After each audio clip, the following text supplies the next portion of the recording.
చలసాని శ్రీనివాస్ గారు, బీహార్లో ఎవరిది అధికారము, ఏంటి పరిస్థితి? నితీష్ కుమార్ గారు మళ్ళీ ప్రభుత్వాన్ని కైవసం చేసుకుని మళ్ళీ సీఎంగా ప్రమాణ స్వీకారం చేసే అవకాశం ఉందంటారా? అంటే ఏం చెప్తారు?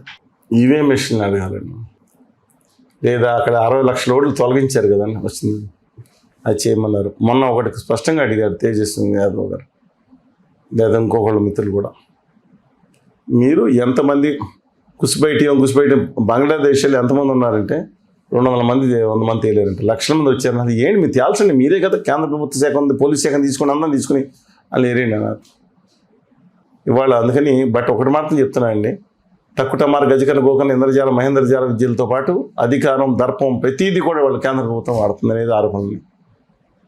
అందువల్ల ఫలితం ఊహించదగిందే కానీ ప్రజల్లో భయంకర 80,000 మంది ఫోర్స్ నింపిన మమతా బెనర్జీ గారిని పడేయగలిగారా? పడలేకపోయారు. ఇవాళ సర్వశక్తులు వడ్డీ అన్నాడీఎంకే మన దక్షిణామూర్తి గారిని కరుణానిధి గారు వాళ్ళ అబ్బాయి స్టాలిన్ గారి మన తెలుగు పెట్టిన 70 తమిళనాడు 70 గలిగారా? లేదు.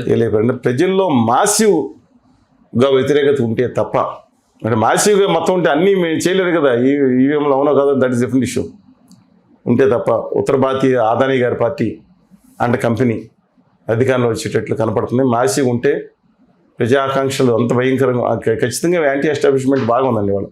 కానీ ఈ మొత్తం ఎపిసోడ్లో బలే అవ్వబోయేది నితీష్ కుమార్ గారు. ఆయన్ని ఒక దుర్మార్గమైన పరిపాలన కింద, అసమర్థుడైన పరిపాలన కింద, ఈ కష్టాలంటి కారణం ఆయనే అని చెప్పి ఆయన మీద తోసేసి ఆయన బలిపేయడానికి ఇష్టానికి సిద్ధపడుతున్నట్టు అనిపిస్తూ ఉంది. ముఖ్యంగా ఇప్పుడు ఈ ఎన్నికల్లో ముస్లింలకు, మహిళలకు ఎక్కువ సీట్లు కేటాయించిన ఆర్జేడీ ఎందుకు మహిళనే ఎక్కువ ప్రాధాన్యత ఉంచుకున్న పరిస్థితి మహిళల మీద? ఇంతకుముందు లాలూ గారు జైలుకి వెళ్ళినప్పుడు రబ్దీదేవి గారు ఆవిడ వచ్చారు కదండి, ఆ విధంగా కాకపోయినా సరే ఇవాళ ఏం జరిగిందంటే B team already enter the gang అయిపోయిందంటే.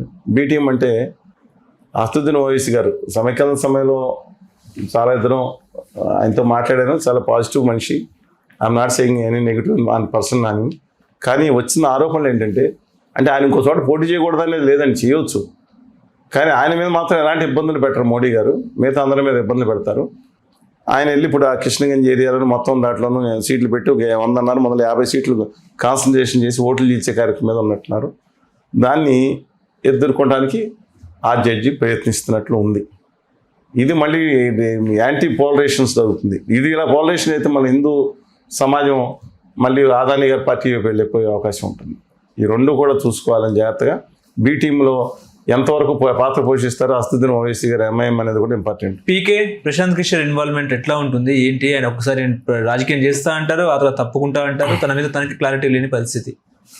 ఆయన ముఖ్యమంత్రి అవసరమైతే ప్రధానమంత్రి కూడా అవ్వాలన్నట్టు ఒక వ్యక్తిలో ఎప్పుడు చూశాను నేను. ఆయన మీద ఈ ఆంధ్రప్రదేశ్ రాష్ట్రంలో కులచిచ్చు, మతచిచ్చు మీద అన్ని భయంకరమైన ప్రయోగాలు చేసిన వ్యక్తి ఆయన అనేది ఒక నెగిటివ్ అభిప్రాయం ఉంది నాకు. నెగిటివ్ అభిప్రాయం ఉన్నప్పుడు నెగిటివ్గా మాట్లాడే అవకాశం ఉంటుంది, విశ్లేషణాత్మకంగా స్పష్టంగా చేయలేం. ఆఖరికి మమతా బెనర్జీ గత కాలు ఆడికి కట్టి ఆడిన తర్వాత ఆడి కాలు ఒప్పుకుంటారు, ఎన్నిసార్లు చూసాం. అద్భుతంగా ఆడిచ్చారు, ఆయన ఆడిచ్చారు. గులకరాయలు కొట్టిస్తారు, ఏది కావాలంటే చేయిస్తారు అనేది ఉంది. అది వాళ్ళ బ్యాచ్, వాళ్ళ శిష్యులే ఇంకా వేరే పార్టీలు పనిచేస్తూ ఉన్నారు. అందువల్ల ఆయన ఒక నిర్ణయాత్మక శక్తిగా మారదాం అనేది ఆశిస్తున్నారు. బట్ లక్కీగా తాసు ఇలా వచ్చినప్పుడు ఆయన మేనేవరింగ్ కెపాసిటీ ఆయనకు ఉందండి. కానీ ఆయన ఏమన్నాడంటే, ఏదో బీహారీలు ఇక్కడ పనిచేస్తే ఒక మాట అంటే, నా బీహారీలు సత్తా ఏంటో రేవంత్ రెడ్డిని చూపిస్తా తెలంగాణకి, తెలంగాణలో ఉన్న అధికారులు మొత్తం మా వాళ్ళే ఉన్నారు, మా బ్యూరోక్రసీ మాదే ఉంది, నీ సంగతి నీరు రాకుండా చేసి నా తెలంగాణ బిడ్డ ఆయన నా తెలుగు బిడ్డ అయిన రేవంత్ రెడ్డి గారికి, హోమ్ మినిస్టర్ రేవంత్ రెడ్డి గారు కానివ్వండి, హరీష్ గారు కానివ్వండి, ఇంకోళ్ళు కానివ్వండి, ఇలా చేస్తే అంత అహంకారం పనిచేయదు మనిషికి. నేను రాజ్యాలు తీసుకొచ్చానంటాను,